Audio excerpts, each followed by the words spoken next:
Many jurisdictions across the United States require fiduciaries to have probate bonds. A fiduciary is a person who has an obligation to act for another's benefit, specifically when it comes to management and protection of another person's property and/or money.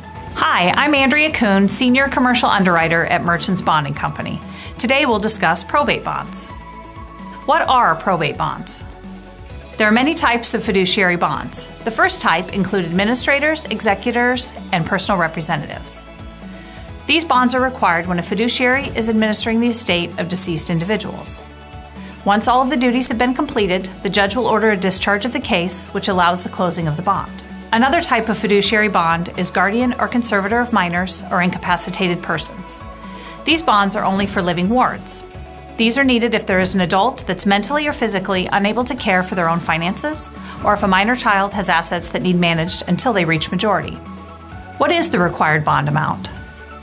Specific bond requirements are determined on a state-by-state basis and enforced by the judges of the court.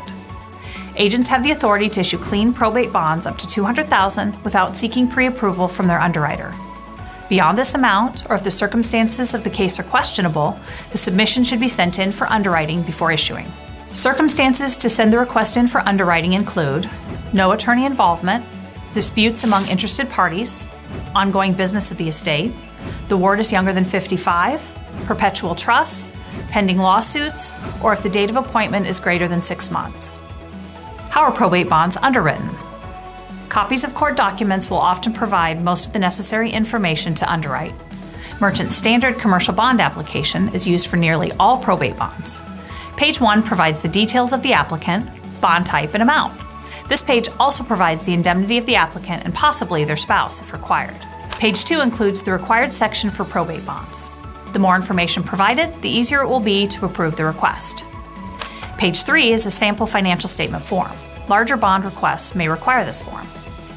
What's the duration of a probate bond? Bond requirements are controlled by the court.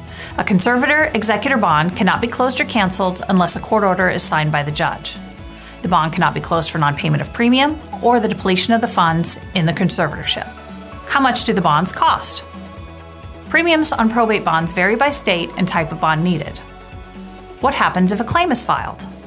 All probate bonds work in the same basic way. If the bond's terms are broken, a claim can be made against the bond for compensation. The surety will pay out the claim if warranted, but the bondholder is responsible for paying back the surety in full. How are bonds issued? Those in need of a bond should get in touch with their insurance agent to help walk them through the process. The agent will work with Merchants to issue the bond. Contact Merchants Bonding Company for agent recommendations in your area. Thanks for watching. I hope I've cleared up the basics of probate bonds. Please contact Merchants Bonding Company with further questions.